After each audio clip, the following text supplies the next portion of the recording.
예, 우리 청년부가 오늘 또 주간 예배로 이렇게 함께 예배를 섬겨주어서 너무 감사합니다. 우리 젊은 날에 정말 주님을 깊이 또 알고 만나는 귀한 역사가 있기를 원합니다.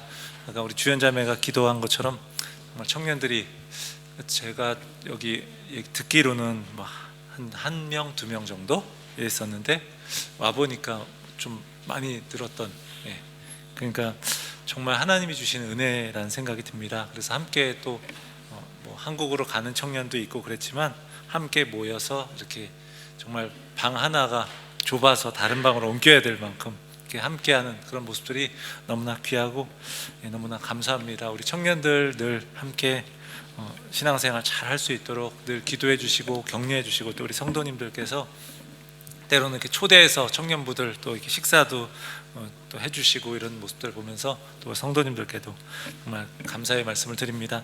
계속해서 우리 청년들이 신앙생활 열심히 또 하면서 하나님 은혜 누리면서 정말 행복하게 신앙생활 할 수 있도록 계속해서 많이 또 지도해 주시고 격려해 주시고 기도해 주시고 또 함께 해주시면 감사하겠습니다. 오늘 함께 이따가 이제 봉헌 찬양할 때 오늘 청년들이 어제 나와서 열심히 준비했는데 함께 또 귀한 은혜의 시간이 되었으면 좋겠습니다. 오늘 이제 주일 예배 가운데 또 오신 우리 성도님들 모두에게도 하나님의 은혜가 있기를 원합니다. 이런 글을 봤습니다. 목적 없이 성공하는 것보다 목적을 가지고 실패하는 것이 더 낫다. 그런가요? 무조건 성공하는 게 좋은 거 아닌가? 이렇게 생각할 수 있습니다. 근데 이 말은 이런 의미입니다. 목적을 지닌 채로 실패했을 때에는 다시 어떤 일을 해야 할지 알 수 있지만 목적도 없이 성공하고 나면은 그 다음에는 무엇을 해야 할지 알 수 없다는 거예요. 비슷한 이야기로 이런 말이 있습니다. 여기 이제 밑에 있죠. 종착역이 움직이지 않는다는 것을 알기에 기차는 그 방향을 향해서 향하여 움직인다. C.S. 루이스라는 사람이 한 이야기입니다. 만약에 종착역이 그때그때 상황에 따라서 움직인다면 어떤 일이 벌어지게 될까요? 상황에 따라 움직이니까 자유롭다 이렇게 생각되십니까? 아마 엄청난 혼란이 일어나게 될 것입니다. 기차를 움직이기 위해서는 엔진도 필요하고 연료도 필요하고 하지만 그게 전부는 아닙니다. 종착역이 움직이지 않을 때 기차는요, 그 종착역을 향해서 움직이게 되는 거예요. 기차는 움직이지 않는 종착역, 즉 분명한 목적을 향해서 가는 겁니다. 사도행전의 이야기를 우리가 함께 봅니다. 사도행전은요, 누가가 기록한 것으로 누가복음의 속편이라고 할 수 있습니다.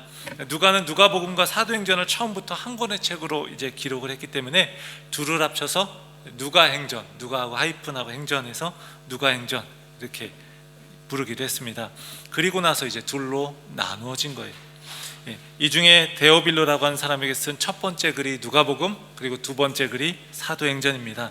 데오빌로라고 하는 사람이 누구인지 정확히는 알 수 없지만 누가복음 1장 3절을 보면은 데오빌로 각하라고 하는 걸 보면 이 사람이 상당히 높은 지위에 있었던 사람이었을 가능성이 굉장히 큽니다.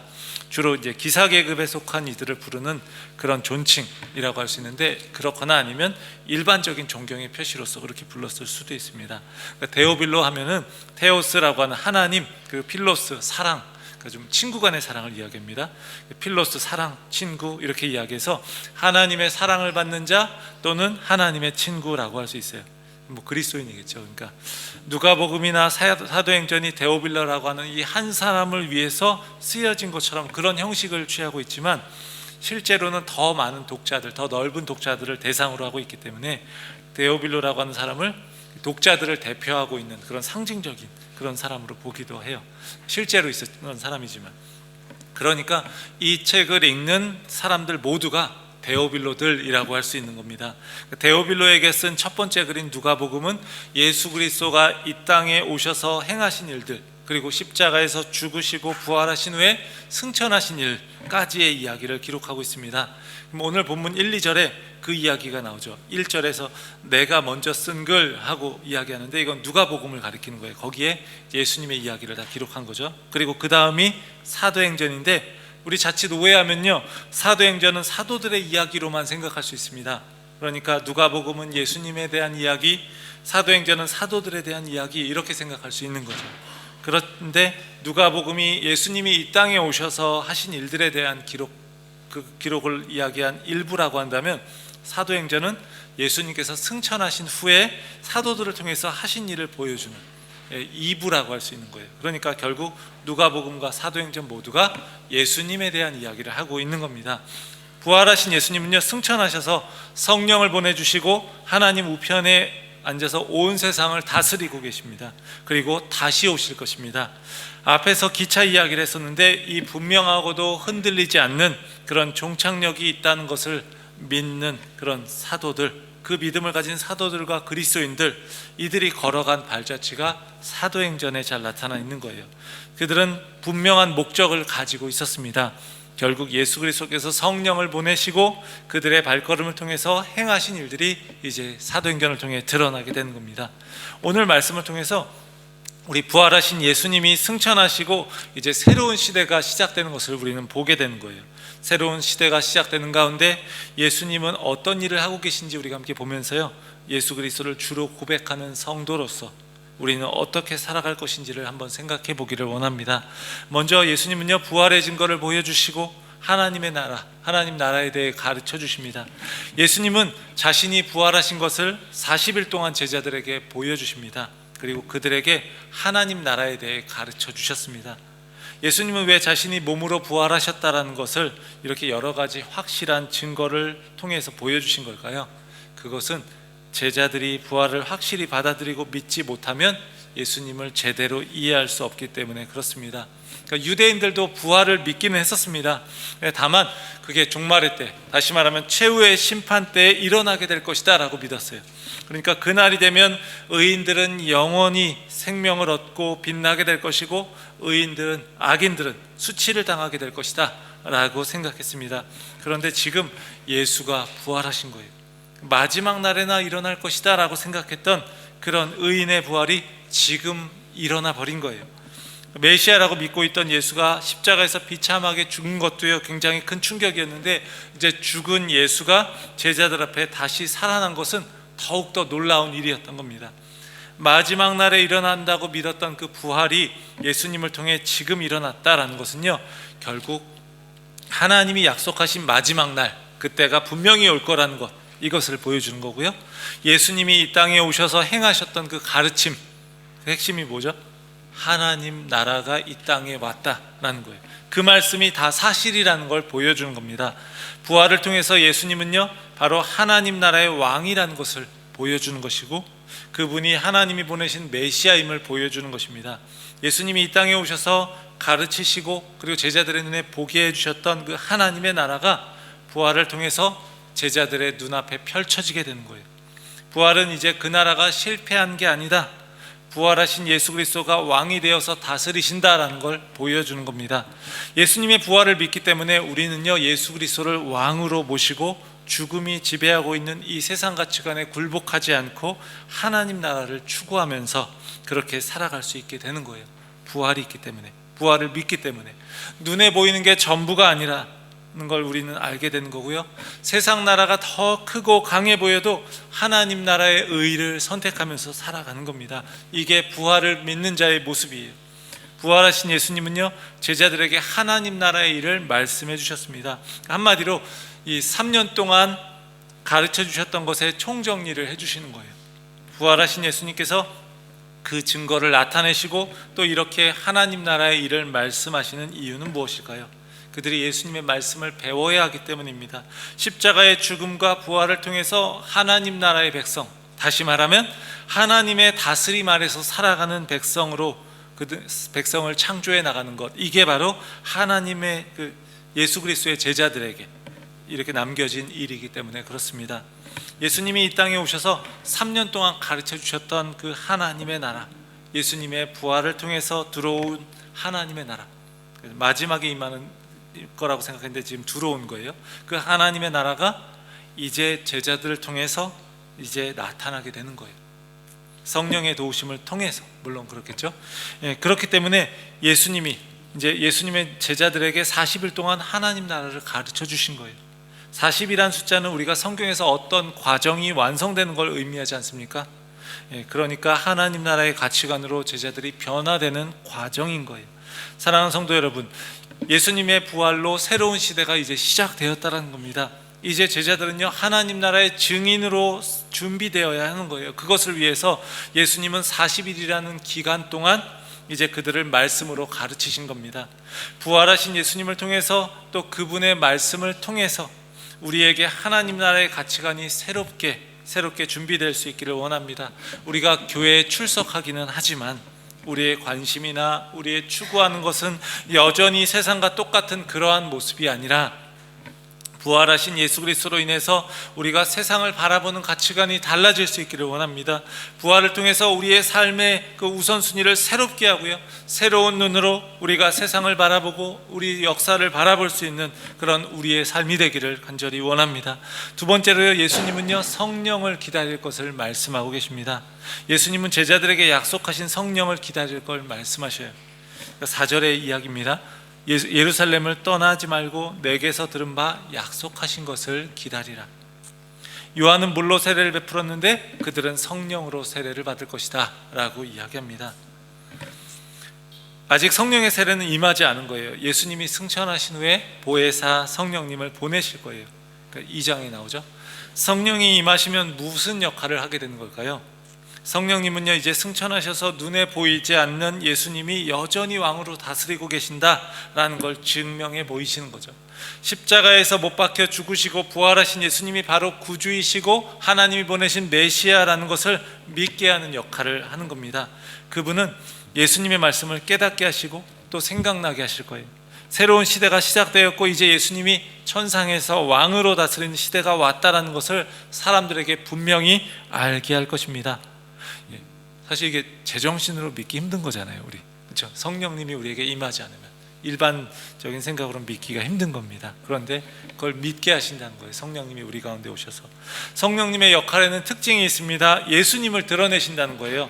그래서 사람들이 성령을 받으면요 성령님을 막 이야기하는 게 아니라 예수님을 이야기합니다. 왜냐하면요 성령님이 가장 원하시는 것은 예수님을 드러내는 것이기 때문에.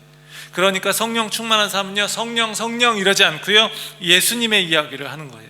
성령님은요 예수 그리스도께서 우리를 위해서 십자가에서 죽으셨다는 것, 그리고 그분이 죽음 이기시고 부활하셨다는 것을 우리에게 확신시키는 거예요.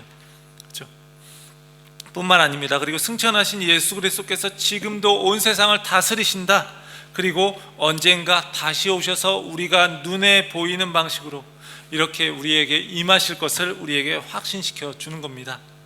그 성령께서 오실 때까지 제자들은요 기도하고 주님이 주신 말씀을 되새기면서 그렇게 예루살렘을 떠나지 말고 기다려야 했습니다. 기다림하면 여러분은 어떤 생각이 떠오르십니까?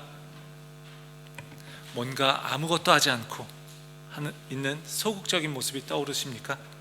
그렇지 않습니다. 성령을 기다리는 것, 성령이 오시는 걸 기다리는 것은요 적극적인 순종의 모습이라는 거예요. 뭐라고요? 적극적인 순종의 모습. 예루살렘은 어떤 곳이죠?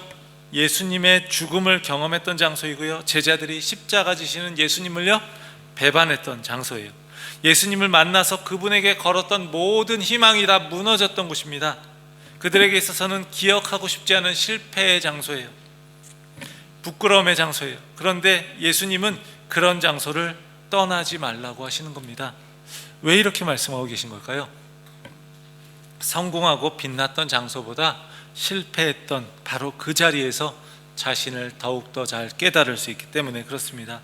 그렇게 자신의 모습을 정직하게 볼 때에 비로소 거기서 새로운 회복을 시작하실, 그 회복의 역사를 시작하실 성령님을 바라볼 수 있기 때문에 그렇습니다. 사랑하는 성도 여러분, 성령으로 세례받는 사람은요 예수 그리스도를 주로 고백하고 새로운 공동체인 그리스도의 몸에 속하게 되는 거예요. 그것은 바로 교회입니다. 그러한 사람은요 하나님의 말씀을 마음에 새기고 하나님의 다스림에 순종하며 살아가게 될 거예요. 이 세상 속에서 그런 하나님 나라의 백성으로 살아갈 능력을 얻게 될 것입니다. 이 시간 우리의 삶 가운데 또 우리가 섬기는 모든 사역 가운데 성령께서 임하기를 기다리고 우리가 구할 수 있기를 원합니다. 우리의 삶과 사역은요 성령께 달려있기 때문에 그렇습니다.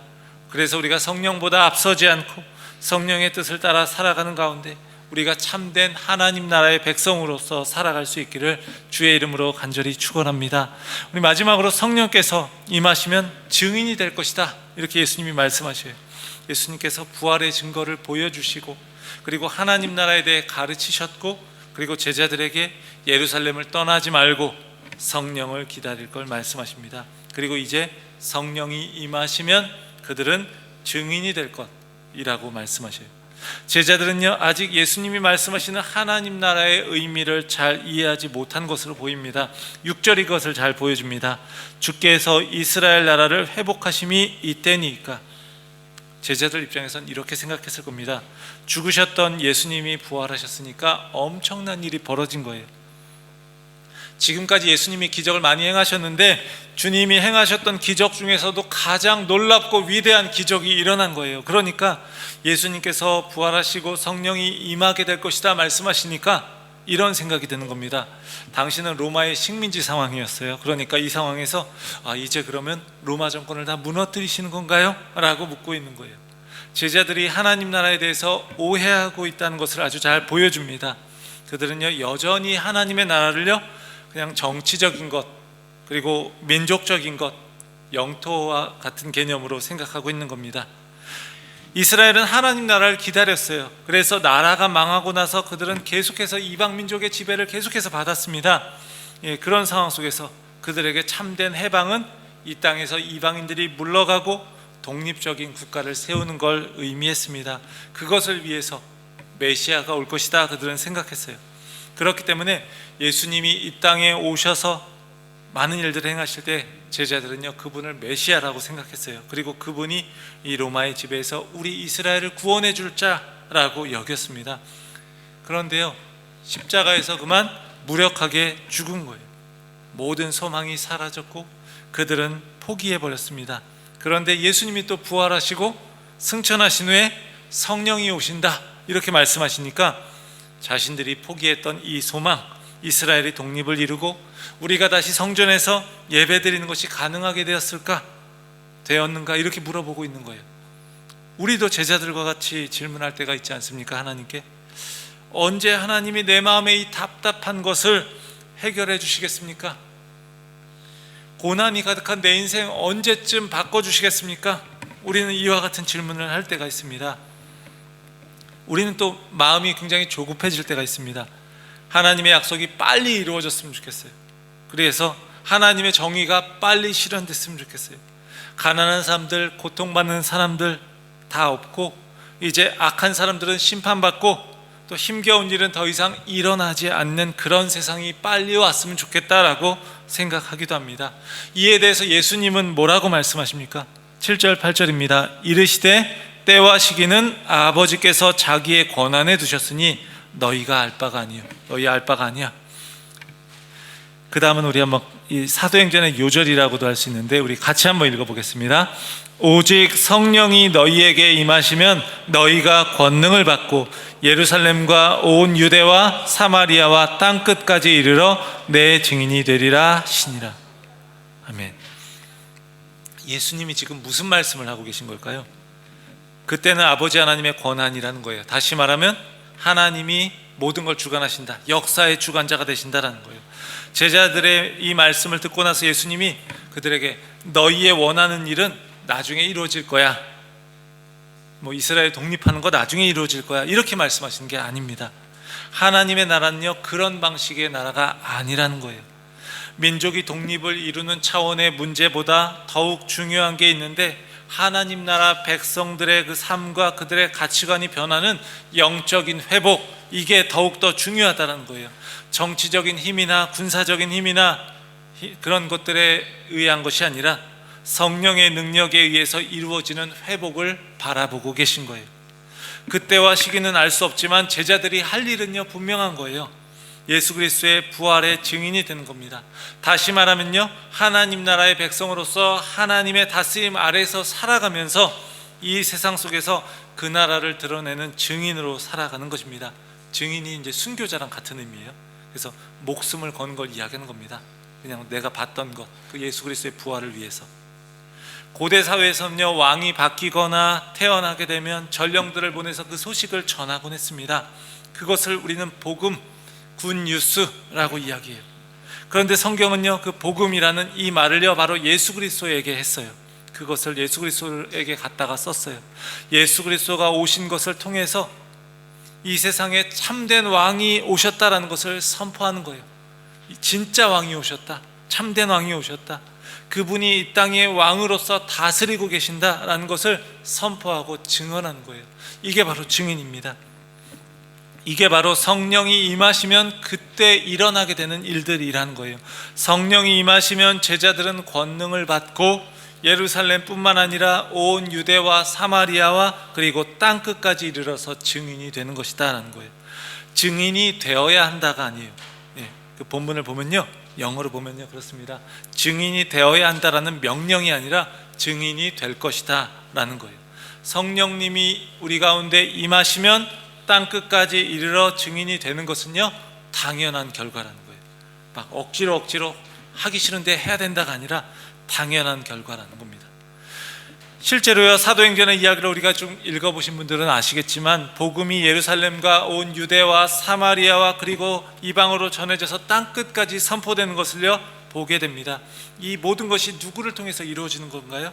바로 성령을 보내신 그분, 바로 지금도 하나님의 보좌 우편에 앉아서 온 세상을 다스리고 계신 바로 우리 주 예수 그리스도를 통해서 이루어지게 되는 거예요. 제자들은요 아마 처음에 이 말을 들었을 때 잘 이해하지 못했을지 모릅니다. 성령이 오시면 그래 나도 기적을 행하고 이 세상을 좀 다스릴 수 있지 않을까, 증인이 되는 거, 그런 의미로 생각했을 수 있어요. 근데 물론 제자들은요 결국은 세상을 통치하는 사람들이 되기는 했어요. 그런데 그것은 힘으로 군대를 동원해서 다른 사람을 누르고 억누르고 하는 그런 통치가 아니었습니다. 예루살렘과 온 유대와 사마리아와 땅끝까지 이르러서 복음을 전하는 증인이 되어서 그런 방식으로 통치하는 그런 사람들이 되었습니다. 복음을 전하면서 박해를 받고 그러면서도 기뻐하면서 사랑으로서 모든 것을 이기는 방식으로 그들은 세상을 통치하는 자가 되었습니다. 예수님은요 지금 그 이야기를 하고 계신 거예요. 성령이 임하시면 너희가 그런 능력을 갖게 될 것이고 그러면 그렇게 증인이 될 것이다 라고 말씀하시는 겁니다. 사랑하는 성도 여러분, 성령이 임하시면 우리는 그 능력으로 예수 그리스도를 누리게 될 것이에요. 그러면 세상은요 그러한 우리를 통해서 예수님을 보게 될 것입니다. 우리는 부활의 증인이 되는 거예요. 물론 우리도 여전히 문제가 많고 때로는 실수하고 죄를 짓기도 합니다. 그렇지만 우리는 세상에 대해서 이렇게 이야기할 수 있는 거예요. 나는 문제가 많고요, 나는 죄도 많습니다. 그런데 예수 그리스도를 통해서 하나님께 용서를 받았습니다. 그분이 나를 위해 죽으셨고요, 그분이 다시 사셨습니다. 그 주님으로 인해서 나는 하나님 나라의 백성으로 그분의 다스림 아래서 참된 행복을 누리면서 살아갑니다. 허물 많고 죄 많은 우리의 모습에도 불구하고 하나님의 사랑으로 받아들여졌고요, 그리고 참된 행복을 누리며 하나님 나라의 증인으로 그렇게 살아가는 우리의 모습을 통해서 복음이 증거되는 거예요. 우리 40주년 행사가 이제 얼마 남지 않았습니다. 이번 행사는 우리 그동안 전도하기 위해서 기도해왔던 이들을 초청하는 행사로 진행될 거예요. 난 그런 사람이 없다고요? 예, 그럴 수도 있습니다. 여러분 안에 정말 하나님 나라의 백성으로 살아가는 그런 참된 기쁨이 있으십니까? 예수 그리스도를 통해서 하나님의 자녀된 행복이 여러분 안에 있으십니까? 성령께서 우리 가운데 임하셔서요 그 기쁨과 행복을 누릴 수 있기를 원합니다. 그래서 우리가 전도하고자 하는 이들에게 또 그 기쁨과 행복의 비밀을 전해줄 수 있기를, 그리고 더 나아가서 이 세상 속에 나아가서 우리가 증인으로서 살아갈 수 있기를 간절히 원합니다. 사랑하는 성도 여러분, 부활하신 예수님은요 이제 승천하셨습니다. 그래서 우리 눈에 보이지 않지만 그분은 지금도 이 세상을 다스리십니다. 믿으십니까? 네. 돈이 다스리거나 세상에 힘 있는 사람이 다스린 것 같아 보이지 않습니까? 근데 주님이 지금도 이 세상을 다스리십니다. 성령을 보내주셔서 우리로 하여금 땅끝까지 이르러 증인되게 하실 겁니다. 그분은요 다시 오실 것입니다. 그때까지 우리는요 그분이 올라간 하늘만 바라보고 있으면서 그렇게 살아가는 게 아니라 이 땅에서 그 하나님의 나라를 이루어가면서 증인으로서 이 세상과 다른 삶을 살아가야 할 줄 믿습니다. 우리 아까 주연자매가 기도할 때 그랬잖아요.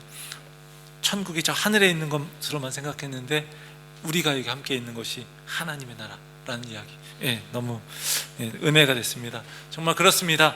하나님의 나라, 우리는 그 나라를 여기서 이루어가면서 우리가 증인의 삶을 살아가야 하는 거죠. 예수 그리스도께서 성령을 통해서 우리를 이끌어 주실 거예요. 사랑하는 캔버라 리드 한인교회 성도 여러분, 우리 성령의 이끄심을 따르는 우리 여러분 한 분 한 분을 통해서요, 하나님의 나라가 이 땅에 이루어지는 그런 우리가 증인의 삶을 살아갈 수 있기를 주의 이름으로 간절히 축원합니다. 기도하겠습니다. 하나님 아버지, 감사합니다. 부활하신 예수 그리스도께서 또 승천하셔서 온 세상을 다스리고 계심을 우리가 바라봅니다. 하나님, 눈에 보이지 않지만 이것을 우리가 믿음으로 바라볼 수 있도록 인도하여 주시고, 이 세상을 살아가는 가운데 우리가 생각할 때에는 때로는 돈이 이 세상을 다스리는 것 같고, 힘 있는 사람이 이 세상을 다스리는 것 같고, 온 세상에 조금 더 유명한 사람이 다스리는 것처럼 보이지만, 우리가 그 눈에 보이는 것 너머의 실제를 볼 수 있도록 역사하여 주옵소서. 눈에 보이지 않지만 죽으시고 다시 사셔서 부활하셔서 승천하신 예수 그리스도가 하나님 보좌 우편에서 온 세상을 주관하고 계심을 바라보면서 우리가 깨어지고 상한 이 세상 속에서 그 나라 바라보면서 이 땅에서 하나님의 회복하시는 일들을 행할 수 있는 그런 하나님 나라의 증인되어 살아가는 우리 모두가 되게 하여 주옵소서. 우리의 힘으로, 우리의 열심으로, 우리의 능력으로 이 일을 이룰 수 없습니다. 우리에게 그리하여 성령을 보내주신 그 주님을 바라보며 우리가 성령의 이끄심을 따라서 하나님 나라 백성으로서 이 땅에 발을 딛고 살아가지만 세상과 다르게 살아갈 수 있는 사랑하는 모든 성도님들 되게 하여 주옵소서.